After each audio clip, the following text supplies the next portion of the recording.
Ouais, bandeko bokoto to solo là. Ouais, merci mingi na bandeko to baza kokota.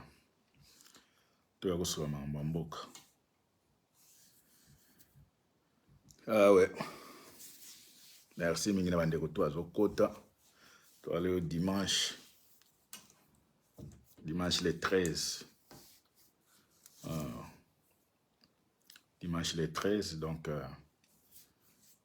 après la fatigue à boulot. Donc, tu as poto le bien mboka.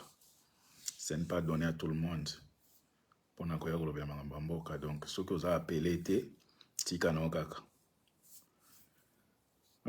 Tika na okaka po et là on se faut appeler sinon on comme la biso kilo na kati ya combat. Au bando bossa na ba cible na yo bateau il faut ko attaquer. Au comment ko attaquer bateau yo. Il faut pas ko attaquer. Donc merci mingi na bandeko to bazokota. Parce que na ile on a sujet moko pona kolobela ba M26 M23 ezali. Bon, là na ekobimisa ba M26 libanda. Tolobela lo makamba ba M26 awana M23. Siko biso toza wana comme merci mingi maboza on dit des champignons. Merci en tout cas de Gonangai. Na ye awa kolobela problème ya M26 na M23 totala banani oyo bazana koloba vérité. En tout cas, na kozwa temps na koza pressé te okate émission parce que na kozala plus na pièce contre pièce parce que ngai ba émission na nga mikolo eza pièce contre pièce. Lelo na ye na pièce contre pièce, il y a M23 na M26. Bino moko boko juger niko yuyale non merci en tout cas. Bino moko boko juger niko yuyale ozo partager te soko partager na komona. Niko yuyale obando kabambongo kala okabara isute na maboko makasi ya partager niko yuyale. Partager ka petit, partager kaka. Nangana omona zo muta partager. Oyomba niko yuyale partager. Okomi maboko makala obando okabara isute na ko partager okomi maboko makasi niko yuyale. Ka partager. Akwaya pai mosili. Merci bandeko langai. Na ye na sujet ya M26 na M23. Ça veut dire pièce contre pièce. Bino nde boko yebisa biso. Nanya zo kosa na ba vérité. Mais biso étant que ba gardien du temple. Tolinga ba kosa peuple te. Siko bino moko nde boya ko juger. Problème ya M26 na M23. Bino nde boko juger parce que ngana ikana pièce contre pièce.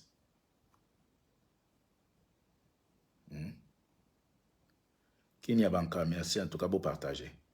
Donc na bosenge pa na bino lelo na kopesa plus na kotia plus maloba. Na kopia pela plus maloba. Rodi Kimpiaka. Merci en tout cas. Rodi Kimpiaka merci en tout cas. Kimpioka. Rodi Kimpioka merci en tout cas. Bande beau partager. Donc na ye na pièce contre pièce entre M23 na M26. Biso toza wana sikoyo bato tolo ba vérité tango muto lokuta zo kosa na mosusu ya lokuta oya za juste muto kaza wana ndia kata kalikambo siko bino peuple comme na sina yebisi bino ngai système na komi na système ya pièce contre pièce bino moko nde boko juger to komona na ba commentaire soki M26 na M23 nani azolo ba vérité. Biso siko etanke ba peuple oyo bakolo mabele nde tokoyeba banani baza ba ndoki ya mboka wana. En tout cas boko limbisa ngai na osa publicité ya moto awate. Mais na lingi de vérité. Na lingi de vérité po ba image on a kolakisa omoni aosa la campagne ya boité. Na ye pona komulakisa batoke bazo kosa bino ba Rwandais baza na mboka wana. M23 a bougé. M26 a zo kosa. hein parce que ceux qui toza ko lakisa biloko ba image te ezo lokola pour to na bando linga to lakisa ngote po ezo lokola to sala ba Rwandais campagne mais comme to moni ke ba to na ba activer ba campagne na bango na niveau média pour na koya ko endormir peuple na eloko mo eza ko exister te toza obligé biso ba gardien du temple ba kolo vérité mola milangi ya pembe to lobaka na biso ka vérité ebebo solo solo entre M26 na M23 bino mo boko kata nani azolo ba vérité biso sikoyo toza wana komba kolo mabele osaki bosaka na mabele na biso te bande ko tokende nazo la kisabino image ya bande ko moko ya bato M26 bino moko bolanda je pense que na kotia non sauté mais na muke on na kotia boko comprendre boko juger mais émission na bango ezaki nini po nga moko na intervenir ki na émission ana na ba commentaire pour na ko démentir ko la kisaba bango ke bozo kosa peuple mais là-bas na la kisaki na mobile na donc na baby sina na émission na bango et comme kaka eso étranger eso rwandais eso bravo ke tu ala ba étranger mais na éviter ou bien beauté na ngande bo supporter yango te au la kisaki muto abogar na Congo muto aboya kozala te hein et il y a moins de ça qui na congolais et là on dit là c'est qui na congolais donc ça veut dire bon là que hein aspect quoi bogar digital yango bangi sarabino bo traiter nga étranger bo tu bozo président na bino nanga ito tia boy tota na nyaza elongi ya mibali merci mingi na batendo ndiko to aso kota merci mingi na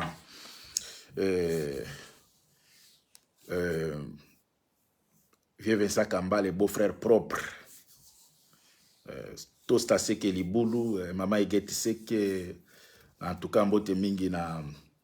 Sans oublier Maserati, tellement Maserati, Mikolo, na Oboa qui sait trop. Maserati qui me pas vite à merci Mingi na. Bokechoa Yambo, merci Mingi na Vie Edi Bolombo, merci Mingi na Bandeko, tout sans oublier CNN et la beauté suprême. Donc, sans oublier aussi. Maman Nelike, donc, zone 51, Moutou Bombani Aliki na Maele, merci mingi na maman. Béatrice Lokwa, Nzambe Apambola Bino, Namoni Jeanne Lopa, merci en tout cas. Nico Yuyale, Yobeza, Nebike au partager déjà na Liliango, merci mingi. Toko Tanasizye, Loi Kibinda Fwamba, merci en tout cas. Na Saint-Anne Komona Yangolo, merci. Bandeko, Naningi Tokende, pour na Koibisa Binoke, bakoki jamais ko gérer mboka na lokuta biso total akabango mais nazo senga na amour patriotique boza nango bandeko na ngai boza na ba amis partout bo partager et ko sala bien toza la ba M28 té apo awa to na ningi na la bino M23 na M26 mais bino il faut bo la ke boza ba vrai patriote o partager ça simple mbongo boka bakate maboko makasi bo na ko partager boko moko boza maboko makasi. Na ko partager ça maboko makasi ka o cliquer ka na partager pour ba musuba bénéficier na lokuta on na lingina la kisabino po ngaiza système à pièce contre pièce au kosi na vérité au kosi na vérité dites amen ah oui hein au kosi na vérité bino moko to ke na première image ya ndeko ya M26 bolanda bango pona okende na détail moko tito koma na conclusion bino moko siko boko juger tolanda na ningina tshela bino ba M26 bolanda bango bolanda M26 bato ba koti na media ko ya ko distraire bino ko kosa bino makambo ya lokuta ba M26 ba M26 ba moni eloko ya bango ko ya ko sala na media ko ya ko nur ko kosa information o iza ko exister te bandeko awa iza système ya ni comment pièce contre pièce bolanda ba M26 oyo bandeko na ngai ngambo na intervenir ki na ba commentaire na monique l'ennemi à Congo aza congolais parce que ennemi congolais alingi lokuta alingi vérité te et fait kana lobeli bango vérité ba traiter nga ba nationalité tout un fils du pays comme moi tala olingina matisa omonango mangwele mais ba petit nga na yena likambo M26 na M23 bolanda ba M26 to na ba M23 bolanda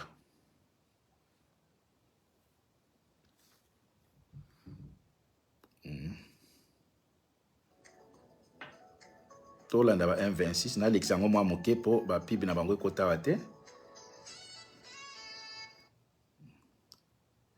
Bolanda ba M26. Bon bozela bande ko ngai tellement bozela il faut boyoka M26. Bon, nazo obligé kana zela moi pibi na bango ici là pour bolanda M26. To yibisa ki binoke bandoki ya Congo balingaka vérité te. Muto a vérité nde bazo finga. Muto a lokuta bozela boyoka ba M26. Niko yale. Zela omona ba M26. Boko mona bango boko mona siko ba M26 na M23 nani alobaka vérité. Comprendre? Parce que bakoyo nourrir bino na balokuta biloko moko kokosa ka bino nazo zela mwa nzembo la bango ici la pona tiela bino ba bande kolangai bozela boyoka ba M26 biloko bazo loba awa na makambo toza ko vivre parce que ngana kotaki na émission bango na démontrer bango que vous êtes des menteurs ba ennemi ya peuple ba ennemi ya mboka bokosa ka peuple na ba information ya lokuta comprendre bon to bandano na ye moko muto oyo aza présenter émission na bango na olinga peza ibanda po na moni ezosama ba pibi na bango bolimbisa ngai po na boyi kotia ba biloko na bango na banzembo banina lingi penza bo mona bolanda c'est vrai na kotia émission nyonso te na kotia mwa ndambo mais bokozala na idée botala ba M26 bolanda bango.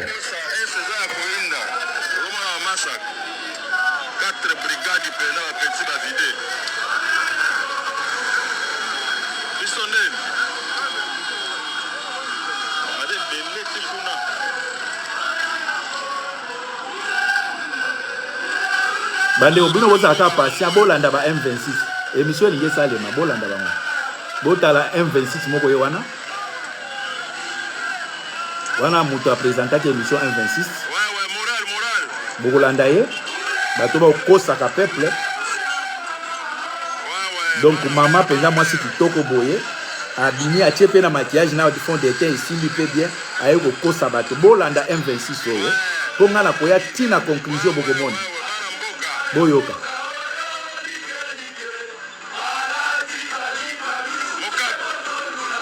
wana bazola kisa M29 bazola kisa bolanda M26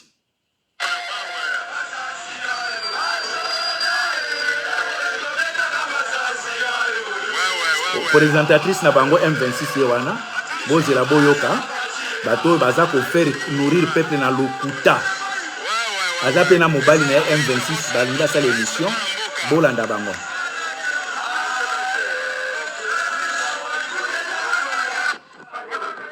Ok. Bosenzo Ari, merci. Bolanda ba M26, biso tozana pona ko détruire na M23 na M26. Pour le détruire. Wana ezai bandeli ya mission na bango, bazo la kisandenge FRDC et gagner. Wana M23 balakisi FRDC a gagné. Boyoka. M26.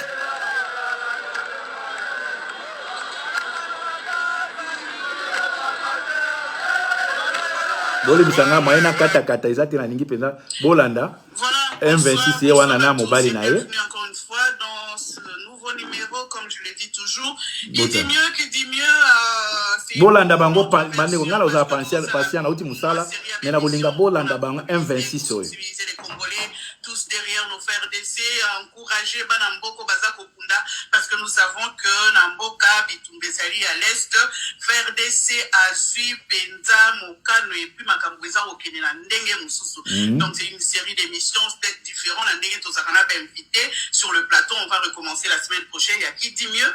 L'Olenge Tozalakana va inviter à Banalis, mais cette semaine, il y a plus la mobilisation dans l'Olenge Tozokosalela avec Adjani sur ces plateaux. Bonsoir Adjani. Bolanda M26 à Bani. Ouais, bonsoir mes frères. Na presse na bango. Un moment où Moni qui est toujours dans la cave cravaté, mais les lots Moni na la tennis, c'est juste pour honorer nos phares d'essai. Mais Bona Kamatanzela na bandolo babilobela avant qu'il na bandoyo sabino nyoso na lingina sabino parce que lelo bandi konanga na epsipino niveau ba mekindo kide pour transformer en français beaucoup et belo oni tout ça donc ndokide na émission ba qui n'a pas coupé na moni de kwa zotu na M26 na M23 oyo de M26 na kotia M23 bolanda no ba M26 nous avons un problème na niveau ya Kagame parce qu'il a installé des M26 bolanda bango pour essayer d'effacer tout ce que nous sommes en train de faire et ce n'est pas de la blague. L'émission que nous avons fait le mardi a été effacée parce que le message était passé et puis son et yokanaki na niveau ya ba congolais. C'est pourquoi dans le but mutu nyonso azana like on te demande pas €1 $1 bolanda ba M26 na kotia bino M23 bino bolanda M26 na yo tche pouce na yo au tche ba cœur au partager émission et puis au vandi au bandi kolanda parce que toza na problème ya ba infiltré ti na réseaux sociaux ezoye banate est-ce que eza mutu azolanda na yo est-ce que yo moko mutu za infiltré ou peut-être Facebook nous a infiltré mais na minute oyo na bino déjà émission to sala qui mardi beaucoup de marqué sur beaucoup même à niveau à Congo 10 parce que là il y a beaucoup de désabonnés là une émission a été effacée et on a refait bande ko boza la patient bolanda ba M26 oyo boza vraiment patient bolanda bango na lini bandeli na mutu bolanda bango bien on a okata place mo boye l'émission parce que ezali très important à ce que le Congolais pas à l'informer parce que contre campagne moi que zo salama na niveau ya bateau bazali ya M23 bazaka kobeta masasi na STT M23 ils nous ont infiltré na niveau ya diaspora na niveau ya place au Bozali na Maroc tout celui oazana direct Oyo, Jack Baker Nabino, parce que Facebook nous a effacé l'émission. Donc, Bocha Baker Nabino, émission, donc, les équipements Moulaï, donc, Naïb Sibino, partagez, parce que les autres, Nabino, Basango, film, na patient penza lelo, na bola nanga, na uti boulome, bolanda ba M26, na bocha bino M23, bolanda. C'est l'une de nos émissions a été effacée, au Karal Lobeleng Maramamboka, moi, c'est qui toque, quoi. ATP font des temps. ATP. Juste après les émissions, Bandeko, merci. C'est bien vos appels après les émissions. Là, vous signalez qu'un numéro est après émission T. Hein, vraiment, bon respect. Maman, moi, c'est qui toque, quoi. Aïe, penza. Bon, landaye. Bateau, bateau, kosa peuple. Ceux qui n'a eu qui est intéressant, on retient l'émission prochaine. Mais après, émission, tous à la mois, boto sinuke. Obenga lisusu na numéro T s'il vous plaît. Bokoma message ou bien botiki ba note vocale nako publier en go. Bande ko partager bo mona bandoki à Congo. Là vraiment je tiens beaucoup parce que il y a eu trop de dérangements sur ce point. Il n'a ba menace na bato bazo tout na commis vraiment débordé. Ce numéro est juste pour l'émission. Les autres qui na lombango parce que tozana vraiment batie pe na avion na sima na bango 1h30 émission ya moto sengi partage parce que tozo kende na lombango vraiment toza week-end makambo ezebele to consacrer moi temps na biso mwa muke pona kolobela makambo ya mboka na ndeko Anjani boyoka ndeko Anjani tozo mona kaka FARDC yoka ouest en ouest hein avant ndengo tiena titre liboso ASC on a ba FARDC donc FARDC lo lengi Elena la grâce landa M26 na kochila bino M23 nous allons inviter Patricia sur le problème technique les sous image na et Kangami na évité yoka mongongo ya mutwana ukasake no mseria un farceur balobi biso toke na ba Russie toke na ba Chine toye ba démonstration ezosila te démonstration côté comment dire pareil démonstration côté logistique démonstration na bana ya mboka ba soda comment expliquer cela à Jani boni bolanda nde lokuta na bango M26 bolanda ba M26 balobi te l'autre côté baza kolila to banana na presse ya faire d'ici côté matériel, côté logistique, côté appareil, côté banamboka mibali batelemi pour le bani na popali. Avec Sabino ba Congolais, to somba na biso ba sapato, to somba na biso ba. Boyoka sikoyo M26 wan. Bima na biso ba saper, to bima na biso ba. Boyoka. Maintenant moi oyo babi ndambo poto bimatina bonani niveau FARDC sombi to lekina Ukraine na acha. Batu bagangi donc to lekina Ukraine na esombeli ya minduki na bibumbeli. Bade boyo kabilo boko ha. Bozoka ba M26. Émission na Sabino maloba ya ulingoma to betindo kide na este. Kagame Poulou na ebsibino bayaki na bakupe bazongi na matabu kozwa ba image niveau to alobi akolakisa bino ba image boyoka bolanda eti na suka bino mardi awa ezaki moi on dirait na ezaki bino ba mekaki maduswa minduki soko ezo sala na ebsibino FARDC modèle oyo biloko ekolela Patricia naloba mingi te maloba mingi bolanda M26 wana ayena ba preuve niveau to sombi ba weston te to sombi ba veste te ba yujite FARDC ba M nazo ibsabino manazo répéter M26 nde mibale obozo mona awa bolanda bango guerre médiatique ba osala de ba M26 na boyana ba M23 ba M26 bango o bazolo ba bolanda bango guerre mondiale na ebité 10 janvier to bisoko bato bobo ma peuple na média dotation banda mukili banda soki loko ko eleli awa na ebiso ba rebel bilambe zolo ngwana nzoto na ebité ba risi minduki obasala boyoka nazali na bi risi minduki asali boyoka ba M26 bato na lokuta boyoka bolanda tina suka bande bo partager bato amona bandoki ya Congo bolanda sakana kina Congo bino yo babolole oyo bosakana kina Congo bokana bako beta masasi elimi atakofima bazo kale nana kisabino image bako niate ennemi mais bakale yena bakale nani la yoka elenga bozala congolais partager l'émission na le bino ou partager dans l'émission boka M26 a osenga bo partager mais oyo bozo partager te na M26 a osenga bo partager lokuta oyo azoloba wana bolanda M26 bolanda ba M26 hein l'émission que nous avons fait le mardi on l'a effacé on l'a remis parce que tout check yango na boîte yango tozongi sho komona ke ba nini ngoza c'est la moi muke na ebsabino pour partager parce que niveau au Congo azoko bête ah ouais ça pièce contre na yena ba pièce bango ba yena ba pièce ngana yena ba pièce za coupe du monde to beti tina ba américain ba okisango ote to longoli embargo te bi boss tikala na embargo biso to kena ici na boka na musique to beti niveau boyoka ah là là allez toleka yango wana nduki soki ba beti yango ba rebel bilombilambe longwe boyoka béton na béton boka image yango wana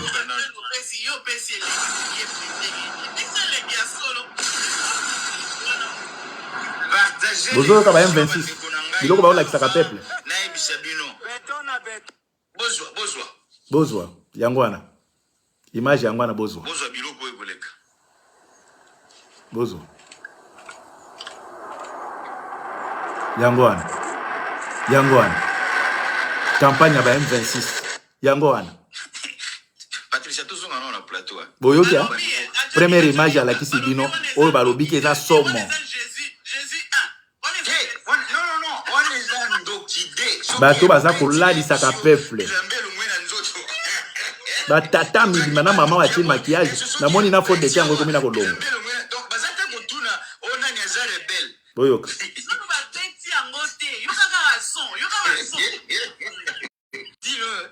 yango Poutine aye komeka nde ndokide na Congo yo nani boyoka batata milima na mama mobimba tala biloko baza koya kolokolakisa peuple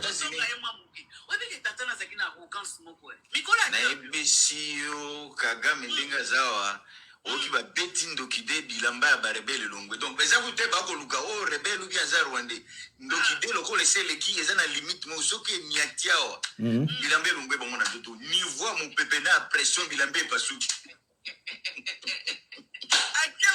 bozoka ba M26 technologie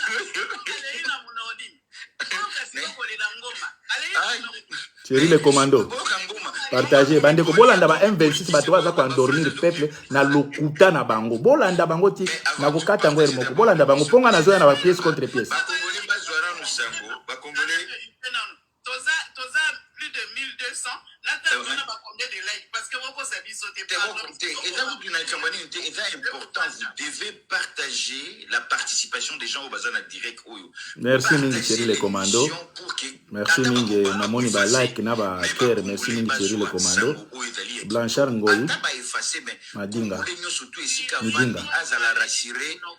Bandeko na cheka bandeko po bolanda koma baza ko endormir peuple na biso na lokuta et pas ya M26. Ba M26 bango. Ndokide na compte ya Congo eza Satan na compte ya bakoko na biso babengi yango ndokide. Soki bilamba ya ba rebelle pasuki na nzoto. Donc baza kutu na tina te goloba. Oh abatami ya Mwasi tala mwasi. Achi peza faute de terre na ye. Aye peza na faute de terre ya ngwanzu. Ay. Aye ko fandi abatu ko lokuta. Boyoka Wilingoma. Boyoka. Bazaki munokazo ogangela biso ndokide. Boyoka.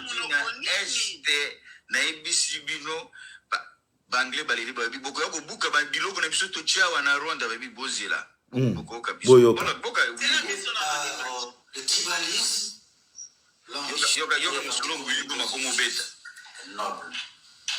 Vous le savez, nous ne sommes pas entrés en rébellion contre la République. Que les gens ne se trompent pas. Nous revendiquons une cause juste, noble. Vous le savez, nous n'avons jamais déclaré la guerre contre ce gouvernement. Bozolanda ba M26.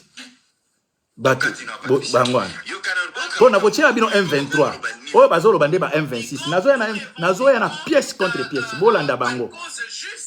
Cause juste à lobby bango bazaki na guerre na gouvernement te. Gouvernement na lobby bolemba te bobe na ebisi bino niveau to somba ba congolais ba somba na bino ba yoji.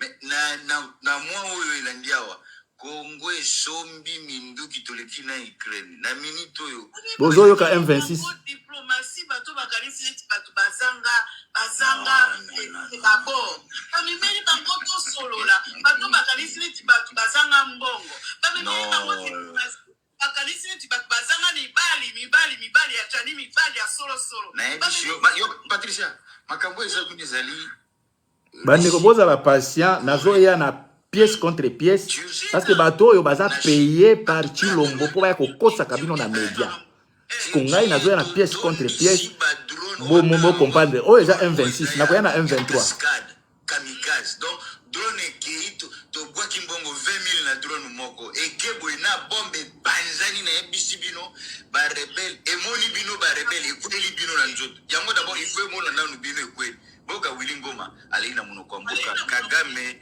na Kinyarwanda na ebisi bino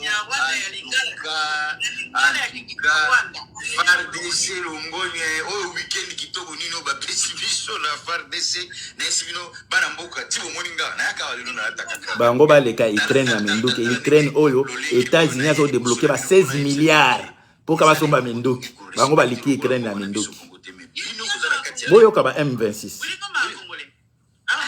ndeko soko moni bandeko oyo bobenga bango ba M26 bolanda na ebisi bino boka Wilingoma alobi bango bazaki na guerre na république na gouvernement te on dirait bazaki na guerre na banani na ebite Que les gens ne se trompent pas. Nous revendiquons une cause juste. yokali kambo Vous le savez, nous n'avons jamais déclaré la guerre contre ce gouvernement. Eh bien, qu'est-ce que nous demandons? En bref, exactement, qu'est-ce que nous disons? Mais nous disons, nous luttons contre la mauvaise gouvernance. Donc, bo bandeko boza patient bolanda ba M26 nga nazo na contre pièce boyoka obalobaki na inosibi zalaka wana Kwanzi ona Kinyarwanda alina kote Kinyarwanda nisibino boka nanu bato baza kokosaka bato na media bazofuta yango mbongo epa Chilombo koya kokosa bino kula M23 abeti boyoka ba M26 tala bango wana yoka ondukide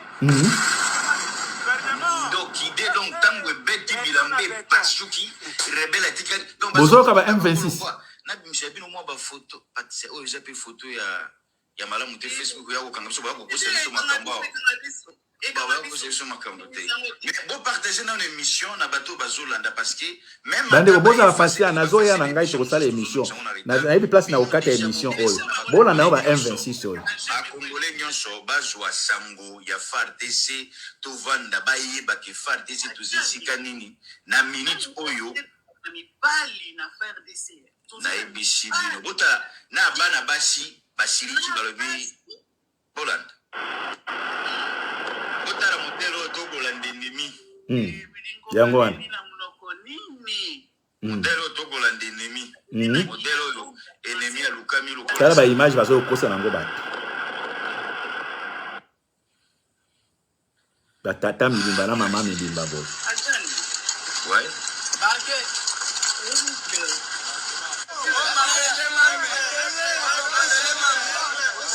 Olivier Ilunga, merci en tout cas. Merci en tout cas. Bande ko boza patient. Nazoya na pièce contre ba M26. Partagez-moi cette émission, cher ami. Kabola émission congolaise wa sambo. Ata ba ko effacer ba ko rendre biso na réseaux sociaux. Pas une émission. Mtoto atindu manyema. Kota kutoke boy kwenye kulungwa shoka mpinyo kabaki kindu mulunge chaleur. Merci de bande ko bolanda batoyo. Nazoya na usala émission bobanga la bino te po lelo ba pièce contre pièce eza ebele pona ko bimisa bato ya Chilombo bazo kosa peuple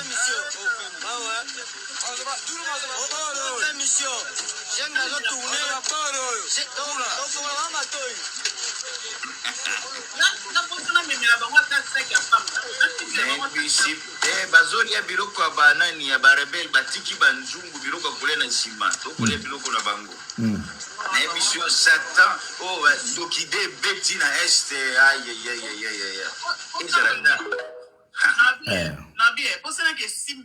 bande bolimbisa nazolinga boyoka place onga na intervenaki na ba commentaire boyoka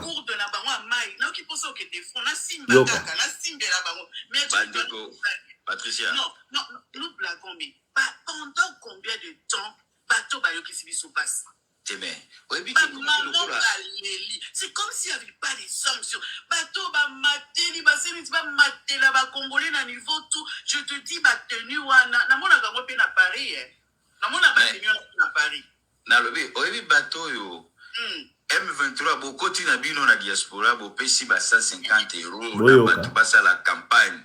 Mais botala boni sango na bino na ulingo meyokanite botala bana ya biso ya mboka basi mobiliser. Vous qui avez réussi les 150 € pour la démobiliser les Congolais, mais botala les contraires où ils ont la Katiamboka Mboka ils ont gagné toujours l'espace. Partagez. Bande on a besoin de pièce contre pièce. Bobanga la binoté. Mais kala mingi na okata. Parce que esengweli ki akomona lo lenge oyo ba FARDC ba beti matololo na ebisi bino Wilingoma akomi kosenga pardon akomolela mboka lobiye azaki ko menacer mboka te tolanda nanu. Ya tala ba preuve yango o ba ola kisaki ba botoli mabelo.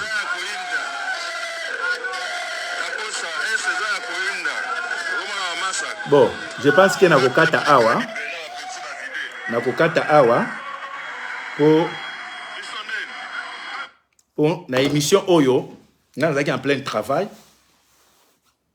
tant que combattant oyo ba servira partout na kotaki na komi ko commenter na sengi bandeko oyo botika lokuta bola kisa image ya place oyo M23 na sengi bato wana nazolobela bato M26 obo monde bango na plateau na aussi boye bisana botinda biso image ya place oyo nini M23 ekimi bino ba M26 bozui boza ko sepela bola kisa biso image wana comprendre des places wana tellement ils ont moulai donc bazwaki ya bango ba traité ou ba traité qui moi je suis na message na mais na lingi ko na ya lisusu na deuxième nini toujours ba M26 après na koya na pièce contre pièce toujours ba M26 hein, pour vous dire que Félix azo sakana batu ako sakabatu amemaka batu na lokuta na ba vieux ezobimisa ba milinga eloko malunga ezate batutu bakomi kaka FARDC azo beta abeti wapi abundi wapi boni lokuta boy bandeko na ngai biso toza na pona koya kolakisa bino ke Félix aokosa bino zana chila bino M26 mususu bava toke na M23 bolimbisa ngai na chila bino M26 avant toke na M23 avant toke na M23 na chila bino bolanda siko M26 mususu o siko azana kini ya kini nango siko wana M26 siko ya kini nango bolanda M26 ya kini M23 bazali susu na isika kobata mate débandade na lancé défi lelo na tongo ya lelo na Willy Ngoma oyo ya M23 oyo mesana koloba loba bola na M26 hein soki azali en bonne santé ndenge toza koloba bo Willy Ngoma soki oza en bonne santé salela biso vidéo pesa na date na lieu na heure ba filmer yo mobimba de la tête au pied M26 ba filmer biso bato ba oboma peuple biso na lokuta. Aujourd'hui Félix Tshisekedi a démontré à la face du monde avec le peuple derrière lui que derrière son sourire bolanda ba c'est M26 caché bato le lokuta caractère d'un homme déterminé à défendre et à sauver sa nation. Bandeko ko boma mutu ezaka uchambelite ko kosa mutu ezako boma ye oza ko mema batu na lokuta tala tata mobimba oyo mutarama oyo namoni na elongi bakokani na Lushima Njate na elobeli lokola Lushima Njate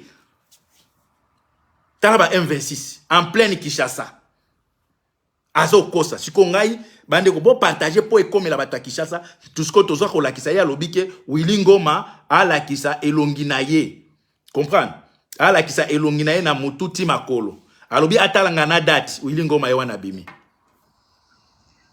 ye wana atangi na date ye wana fandi makolo na ye na mutu yangwana. Je suis à retour, nous sommes le 11 novembre 2022. Je suis à retour. Tout va bien, il n'y a aucun problème. Il n'y a aucun problème, tout va bien, merci. M26 Willy Ngoma filme na bande ko boli misana na ko tanga Rwanda OTP anga kanda mais nazo linga ko lakisa bino ke Félix na batune bazo kumba bino na lokuta mboke otongama na lokuta tie soki nazo lakisa Rwanda oyo pona ko démontrer bino ke Félix atie batune ba media na o mosusu aza na elongi ya Lushima Njate oyo elongi ya Lushima Njate donc photocopie ya Lushima Njate soki otali eboye oyebika oyo penza ba yena babima moule moko na Lushima Njate bolimisa ngai donc ozomona ke oyo na Lushima Njate babima moule moko donc soki papa na bango abimaki na mama ya moto oyo te donc bato bakokanaka vraiment tala tala moto na Lushima Njate oyo bolimisa ngai bandeko na ngai telefone ko panza na pamba likolo bandeko tala moto oyo na Lushima Njate oya mona Lushima Njate te botala ye boyibisanga soki na kosi na elobeli na comportement botala Lushima Njate dete bandeko soki na kosi boyibisanga na kosi donc bilongi ya boye ezalaka bato ya boye kaka ba Lushima Njate tala soki azali en bonne santé Lushima Njate dete ndenge toza koloba bo Willy Ngoma soki oza en bonne santé asengaki Rwanda wana ya Pechi wana ya Tutsi wana asalela image Tutsi pe ati asalela image kozwa ndambo te Lushima Njate de M26 bata M26 lokuta lelo nazo na pièce contre pièce bolobaki ke Pechi wana ya Rwanda asalela bino image alakisi bino. Ça veut dire bozo kosa peuple ke bobomi ba M23 ba kimi nini nani soki Pechi na Willy Ngoma Tutsi wana akimi bola kisabiso ema ye wana siko alakisi bino ke azali. Ça veut dire bobeti mutute bosali rien. Nazoya bandeko pièce contre pièce. Pona ko bino Félix azo diriger mbokana na lokuta na presse ya lokuta na batuna ye mais biso to bando l'exeki bino ke eza lokuta. Tozo biso na mosusu oyo kande baza ko faire gober peuple pour le moment bande ko bozo partager te hein bozo ba M26 bango bozo partager mais bato bazo l'examiner lokuta moko bon partager bande ko na ngai tozo kende na deuxième image troisième pardon il y a pièce contre pièce ko la kisake bato yo ce sont des sorciers ko boma peuple na lokuta ba leki même M23 ba M26 oyo bazo kosa batu na ndenge moko peuple aza ko vivre na ignorance ya ko kanisa ke armée na ba ya soki ya FRDC zo bunda lokuta M26 zo kosa bino o batoni ba oleka media bato M26 bo landa lisusu boro mosusu biloko bazotambwisa bino mikolo na media mikolo nyonso oyo peuple akomi kaka lamuki boye FARDC aza kobeta FARDC aza kobunda Félix asomi minduki yango eza kobimisa milinga ezobeta masasi te bandeko tokende na bolanda lisusu ba biloko oyo bazotiela bino mikolo na media pa ba M26 bandeko tokende ngai en tout cas nazoya na bino malembe bomona biloko ya ba M26 oyo bafandi boye peuple ali bakie kozwa image je pense que na ndenge nazoyoka ba mituka oyo na ba couleur yango kozala ba guerre moko eleka na Côte d'Ivoire ali M26 ba bombarder le sous-peuple soki botangi wana bokomona bazo sepela libération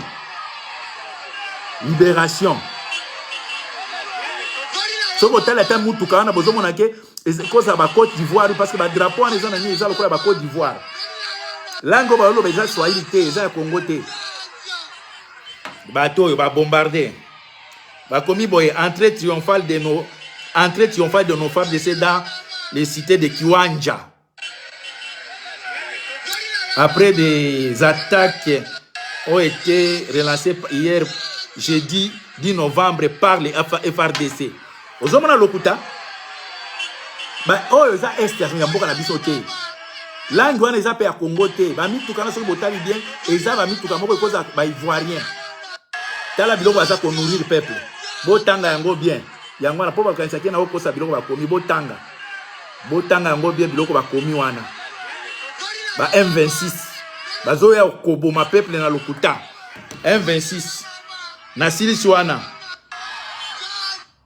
wana bandeko na ngana nazoya sikona boyo kasiko bombe oyo ekoboma bango bombe oyo ekopanza sikoyo ke ba M26 bazangi ba argument ya koloba comprendre bozela boyo kasiko bombe oyo ekopanza ba M26 po ba M26 basali penza musala ya koya ale bombe yango oyo po esona bokechi soki balobi bolobaka na lingala makambo na bino balandaka biso na ba réseaux sociaux yango oyo bombe yango oyo M26 bolukela ngai bato M26 ba uti koloka mwasi na mibali wana mlikango mwasi na mibali boyebisa ba botinda bango image oke bokosaki Ponga na kota ki na Facebook na bango bandeko nazo commenter nazo senga bango ba image s'il vous plaît à place o FARDC a libéré mboka ba koki ko prouver en ngote bino moko ba uti komona ba image ba lax menga nazo lax bino ke ba image ke bazo kosa makambo OK tokende sikoyo na eloko ba tunyo so ba monaka ke o yango soki le bieza vrai tokende na France 24.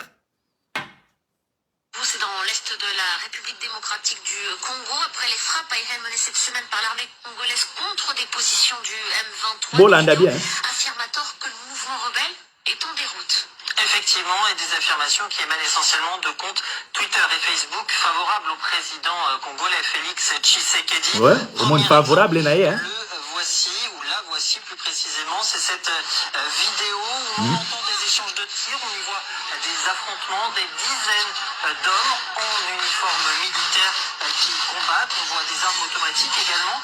Une vidéo partagée massivement, notamment sur Facebook, à l'image de cette publication, par exemple, qui cumule, vous voyez, plus de 500 000 vues. Alors, que nous disent les comptes M26, la salle campagne à Bangoboyo. En question, eh bien, que les faits sont récents, qu'ils ont lieu, regardez, à Bunagana. Bunagana, c'est où? C'est ici, on est dans le nord. À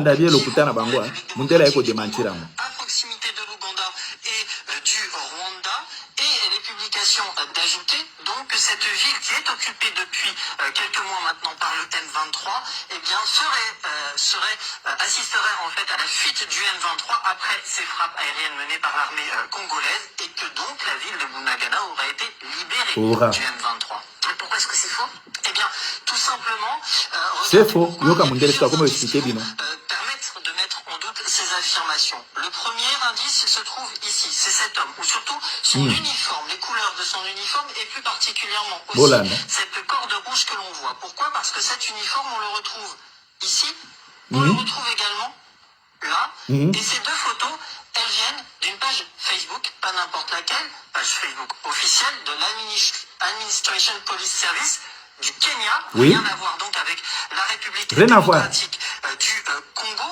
Le deuxième indice, il est ici. Cette fois, c'est ce compte TikTok que l'on voit. L'auteur a été contacté par Arthur Bamas, de la rédaction des Observateurs de France 24, et derrière ce compte, il y a un membre de l'administration, police service du Kenya, plus précisément de cette branche Boyoki a monté la question à recherche. L'uniforme est spécifique. Il nous explique être surpris du détournement de sa vidéo, puisqu'il en est l'auteur. Il nous explique aussi que les images ont été tournées en avril 2022, il y a quelques mois donc, où ça, au Kenya, à Nakuru précisément. Image à Kenya. Au nord-ouest de Nairobi, la capitale, et qu'il s'agit tout Le comité au bateau bêta ba M23. police. Et la Boland. recherche d'image inversée va d'ailleurs confirmer qu'il n'y a aucune trace de cette vidéo avant avril 2022. Bozolanda. Deuxième exemple, Anthony, Boland a cette fois un militaire des forces congolaises. Effectivement, vidéo que l'on va découvrir ensemble, là aussi partagée depuis le 8 novembre. Bah, M26, Bolanda. Ici, regardez, 1 minute 30 environ d'une interview d'un militaire congolais. On reconnaît ici l'écusson. Que dit ce militaire? Que le M23 serait en fuite vers le Rwanda et que la population de Rutshuru, alors Rutshuru, c'est ici, c'est le point rouge, on est toujours dans le Nord Kivu, en République démocratique du Congo, à proximité de l'Ouganda et du Rwanda, que cette ville aurait été libérée de l'occupation du M23, vidéo qui, selon les comptes qui la partagent, est donc une preuve supplémentaire que l'armée congolaise a défait le M23 récemment après ses frappes aériennes. Et là encore, c'est faux, les images ne sont pas récentes. Oui. Et là encore, deux indices pour nous le montrer. Regardez, on va extraire une image. Bah, vous démontrer le vidéo côté en du gouvernement, question. là, Le on a premier bâti, indice, il est ici. C'est un logo que je vais grossir. 3 lettres, VOA, pour Voice of America, du nom du média américain, Voice of America. Donc, premier indice. Et le second, il est ici. C'est la bande patronymique ici, le nom du militaire en question, en l'occurrence Amouli Olivier. Et lorsque vous combinez ces deux indices, eh bien, en faisant une recherche par exemple sur YouTube, vous retrouvez la vidéo en question sur la page de la chaîne officielle YouTube de Voice of America. Rien d'étonnant. Il s'agit d'une interview à l'époque exclusive d'un militaire congolais qui commande bien sa victoire de l'armée congolaise sur le M23, mais regardez bien, il y a 9 ans. 9 En ans. 2013, et effectivement, à l'époque, en 2013, donc, le M23 a été 9 ans. par l'armée congolaise, il a dû quitter le Nord Kivu, et à l'époque, effectivement, Olivier Amouli était bien porte-parole de l'armée congolaise. Deux infox, donc, ce soir, et j'en terminerai là-dessus, qui viennent...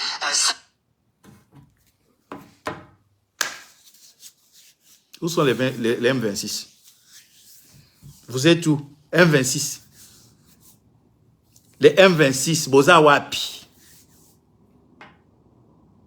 Image yo ba faire circuler, ba toazo beta masasi, ba lobi, ba beti, ba M23, tande, ba komo palangana. Image d'entraînement militaire na Kenya. Na Kenya. Tala ba M26, comment boye, bozo kosa peuple na média. Bazui di sous militaire, oh, bazolo ba, alo la victoire à M23. Et victoire na bango par rapport à M23. Balobi, ils ont 9 ans passés. Ça veut dire, ils ont 2013. Bazu image wana, ba publié que Mikolo FARDC za makase beti armée à Félix et M23 ba kimi tala bandeko lokuta yango te bo landa ka ba site o ya biso. Oza besoin de vérité, landa ba site na biso.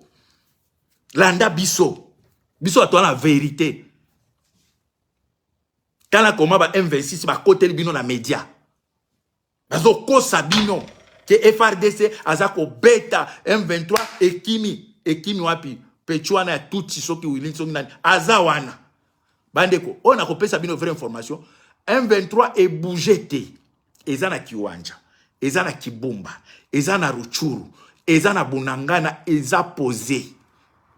M23 na Félix va okende le 16 novembre qu'on négocie na Kenya. Pourquoi koya ko kosa batu?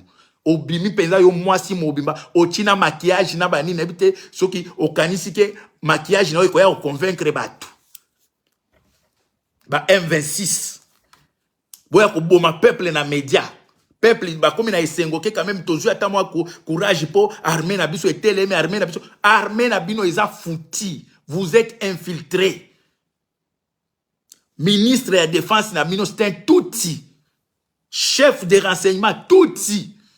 Chef de quoi, comment on appelle ça? Logistique, touti. Beaucoup gagné combat en a comment? Avion moko na bino et mati likolo. Et que kotambola ekiti na Rwanda kangi yango. Pilote a se trompé. Pilote a se trompé kabo mati na avion qui est na Rwanda na giseni ba kangi yango. Est-ce que ils a kopesa ba Rwandais avion anate? Au peuple zaïrois. Ba tu a vérité bolinga ko partager ba loko na bango te. Ba tu a vérité bolinga ko yoka bango te. Bolingi lokuta siko pomoni. Comme biso toza ko démentir boyo kakate, ba lobeli bino na français na M23 et nani na France 24. Je pense que vous comprendre que Félix azako kokailo côté, Félix azako négocier na batuti. Et pourtant batuti wana bango nde bazako alimenter M23. Félix azako kufaka na kotanga Rwanda. Et pourtant Kagame place au M23 azali. Place wana nde Museveni donc armée tout ezanga ka base arrière te. Ceux qui bomoni armée eza bien armé, eza na base arrière. Problème au bozana ngona M23 ou bien base arrière na ye eza na Uganda na Rwanda ou bien base arrière na ye eza na kati ya Congo armée o ya bino ndeza ko ravitailler M23. Dites amen. Parce que armée moko te ko bunda sa base arrière. Ou bien ba allié ya Félix Kagame na Museveni nde baza ko armée bango. Ou bien bango moko batakisha sa baza ko armée M23 parce que M23 ko tomber na ciel kaka boité et fandi kaka boimba moko ba komi armée obi ko tombola ba minduki wana ce sont des tonnes ma bendeza ka kilo et continue ngeni na place bazali wana M23 pas longtemps zaki na Uganda zaki déjà désarmé ngeni azongi na minduki lisusu nazo répéter wana ezaka lokola ironie na olobao ou bien ezali gouvernement la bino ya Kinshasa yango moko ezako armée M23 et c'est vrai to cité preuve que ezala ba généraux mususu oyo Nations Unies a tiaki bango na liste ya bato baza koteka minduki ba tekelaka bato oyo ba groupe armé. Rwanda na Uganda ezako armé bango oui preuve ezali na liste ya nini ya comment on appelle ça ma rapport mapping na ONU pe baza ko citer bango ki baza ko alimenter bato wana. Ça veut dire Félix n'a pas allié na ye Rwanda na Uganda bangonde bakolo M23. Soki omoni ba beti libanga na molili mutu agangi ai yeba ki place wana eza ombre te eza pe mutu ya solo. Po okomona ombre kanisi mutu beti boye gangi te yeba ke eza elilingi. Mais soki omoni obeti eleli ai yeba ke mutu aza place wana. Ah ba toucher M23 nini pas ça veut dire pression comme ouais mais makasi pas M23 na communauté internationale. Ba Rubero ba bimite parce que ba beti bango na M na Félix non. Bizimakara bimite pour Félix a beti bango te. Bizimakara Rubero nini soki ba bimi parce que pression est à niveau ya Nations Unies baza ko ba M23 elongwa wana.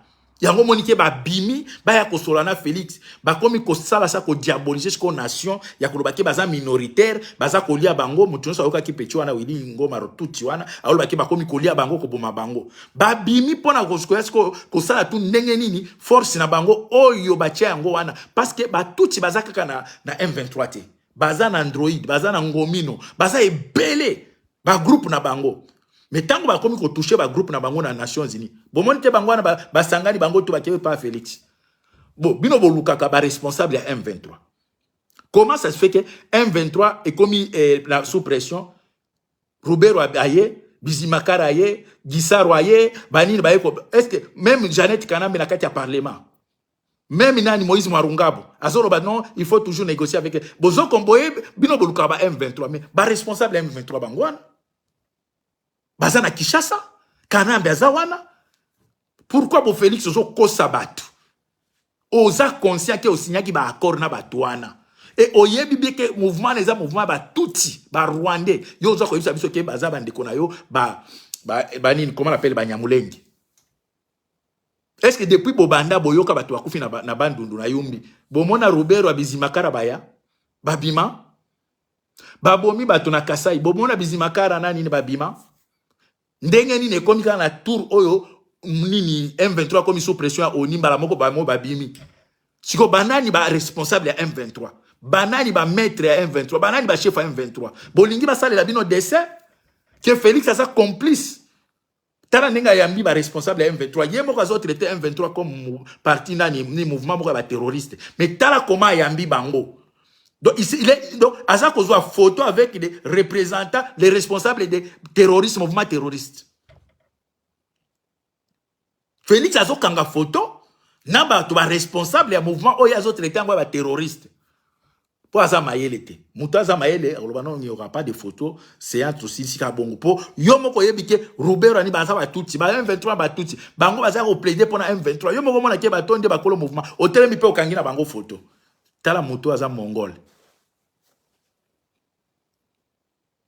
Ba M26 na la kisi bino ke awa ezaka système ya pièce contre pièce. Boya na contraire makambo nga na la kisi awa. Image oyo ezo la kisake bunanga na eza na maboko ya armée na bino, peuple na armée baza ko sepela. Boya ko la kisabiso place armée na bino ekoti na peuple baza ko sepela na kichanga. Boya ko la kisa. Comment beaucoup bando kokusakana batu boye boya kokosaka batu après bolingi batu ba lobate soki mutu alobi ale bobambi nationalité ya mboka mususu bino kanisi ke d'ailleurs nationalité na bino ya Congo na sala aya ezo sala na lobi ata na Swahili bolimbisa ngavemo nationalité na bino ya Congo wana ezo sala soni tala botala bomoni biso wana oya bino ya Congo na yosala soni bino kanisi soki bolobike na Congolais te okanisi sala nga pasi na osepela po monga na Zairwa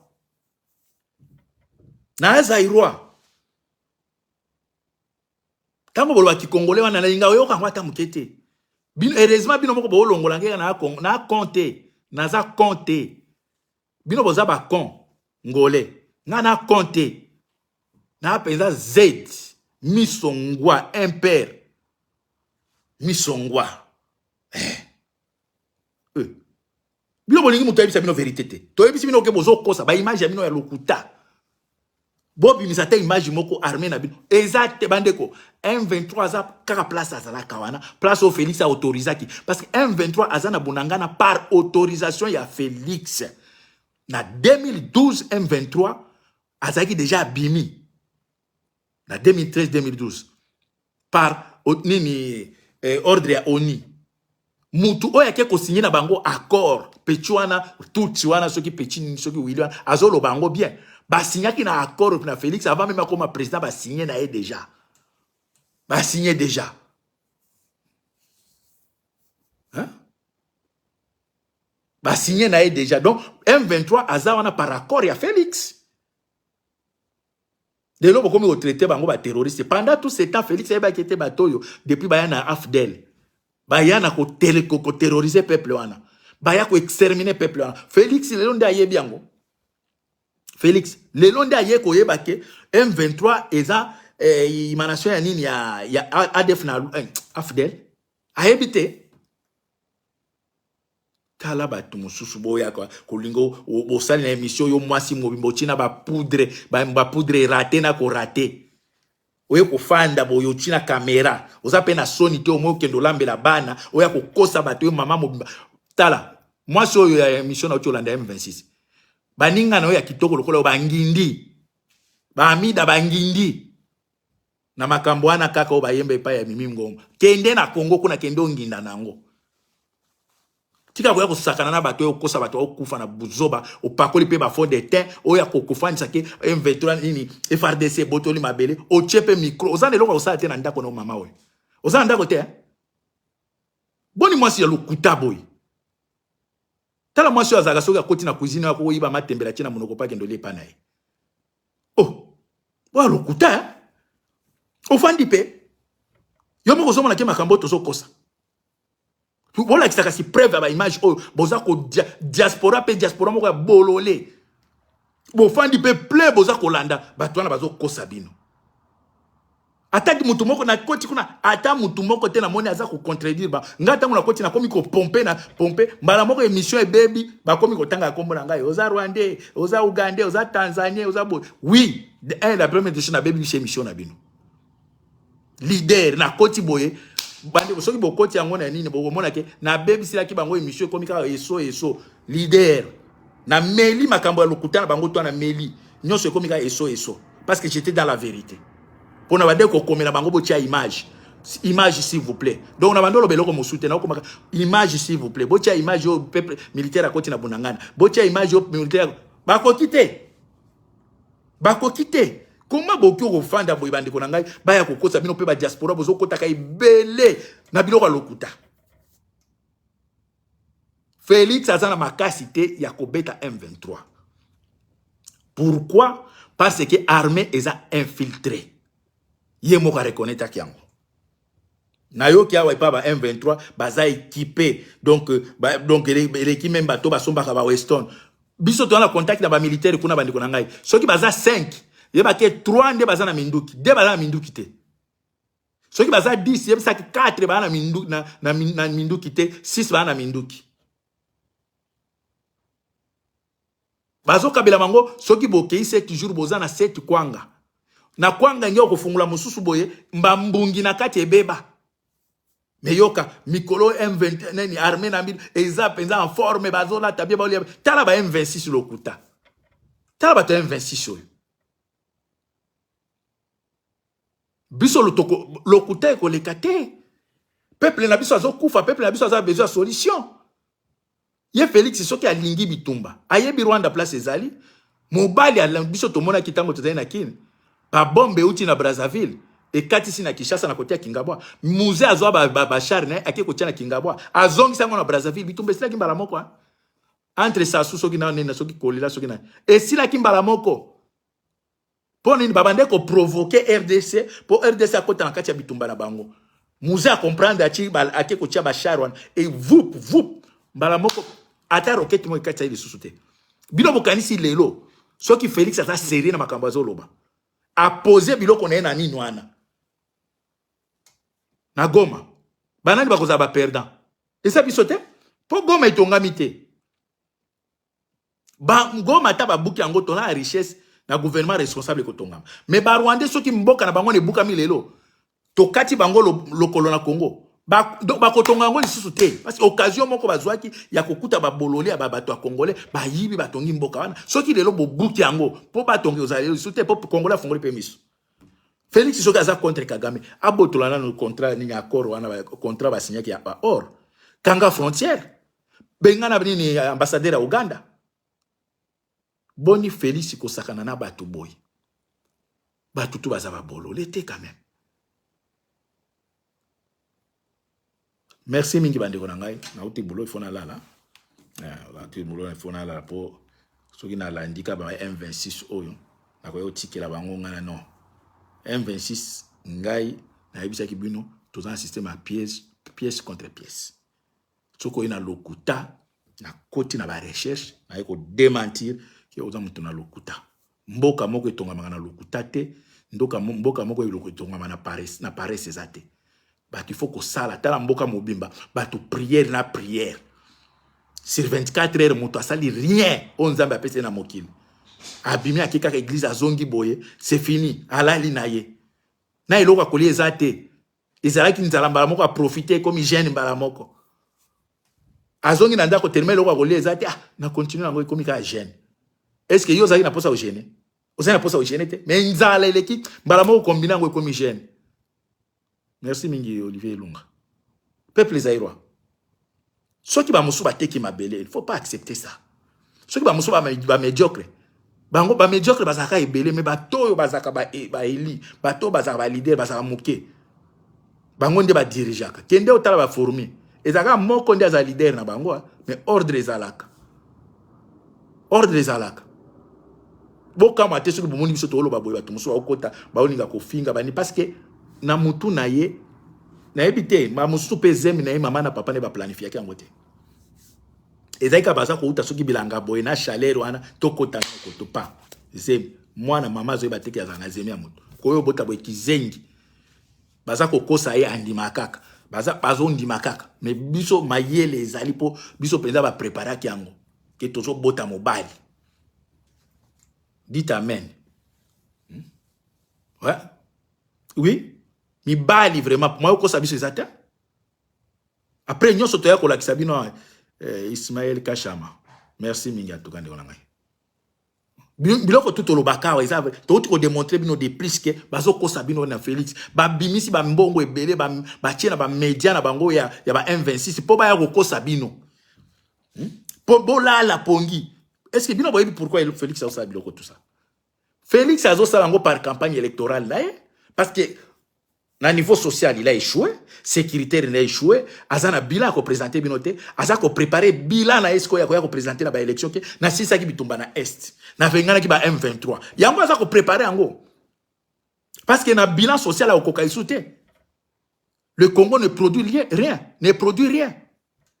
Et là, comme on dit ça pour le moment, na meka ko calmer bitumba est pour ezala campagne nanga na est kuna na sisa ki bino bitumba la sisa ki M23. C'est ça. Ils ont guerre moko, ils ont rien à voir avec le peuple. Ils ont guerre moko par la campagne ya IDPS. Il y a Félix. Yé muto akotisa ki batwana, yé muto aprometa ki bango akopesa bango mabele. Bokomi ko benga batuto sangana. Soki biza makambo mabele, ba sangana na n'importe qui te. Ti ba ko kendo boma yoti. Ba sangana n'importe qui te. Mwana Kingabwa. Pesi omboti. Mwana quartier na biso na Kingabwa na Yaoundé. Pesi omboti ndelo ngai. Bande okosala bitumba te osangana na moto osangana kaka te po sepelisa batu. Non non, il y a la vie des gens. Negi toza boy tolo bagake toye kosangana na bino po to sauver Congo. Muto bo kendo sangana ya ibi makambo osala, mais yo makambo ko kendo so yebite. Po muto so ko tangana Félix a yebi makambo osala po asigna ki yango. Yo siko ki kosani. Po signature ya mutu ezalaka déjà identité ya mutu ezalaka déjà kolakisake mutu aza sérieux, mutu toko sana ba affaire. Félix c'est quelqu'un qui ne respecte rien. Félix aza mutu moko oyo bolimbisanga bande olanga bolimbisanga na longola nano singa ya